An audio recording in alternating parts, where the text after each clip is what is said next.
Hello there, my name is Luciano Oliveira. I am a Brazilian attorney. I'm here in Rio de Janeiro, and today we're going to be talking about property taxes in Rio de Janeiro.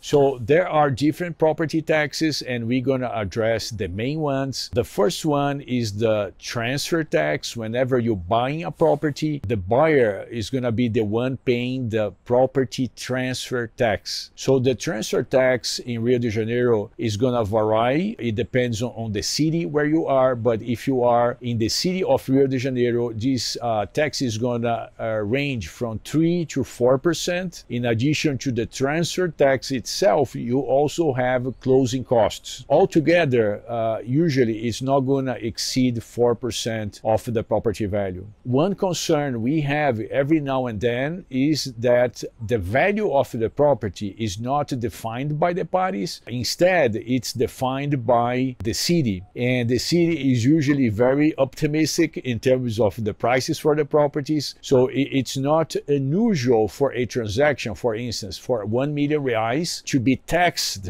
as 1.2 or 1.3 million reais. Maybe that's just another way of the government to collect more taxes, and it is what it is. If there is a huge discrepancy, there is a routine for the parties to challenge the assessment from the government, but usually it is worthy only if the difference is too big, because otherwise the administration is almost always side with the government. No surprises in there. Another major tax is the annual property tax. So just like in the US and most countries, every year you're going to need to pay property taxes. Property taxes in Rio de Janeiro, they are going to range from 0.5% to 1.5% of the property value, and it's usually payable, if you want to pay in full with a discount, is usually payable in the first month of the year, in January. There is always an option for you to pay the property taxes in monthly installments, and if you choose to do so, that's fine, but then you don't get a substantial discount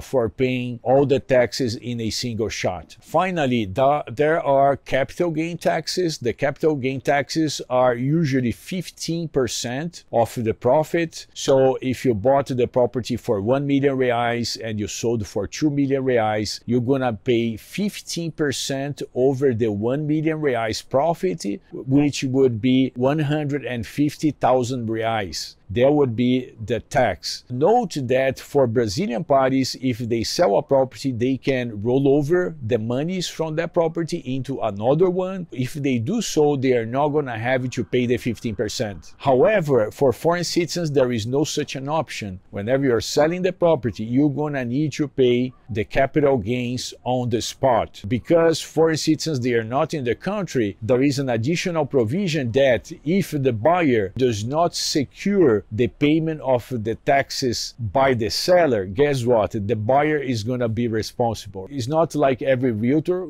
who knows about that, but you want to do the right thing. So if you're selling the property, you need to pay the capital gains. Otherwise, if you don't pay, the buyer is going to end up being charged for the capital gains taxes, and they may go after you in the form of a lawsuit. So these are the main taxes applicable to real estate transactions. There are other taxation aspects to it, but these are the main ones. I hope this was helpful. Let us know if you have any questions, and I hope to see you in our other videos.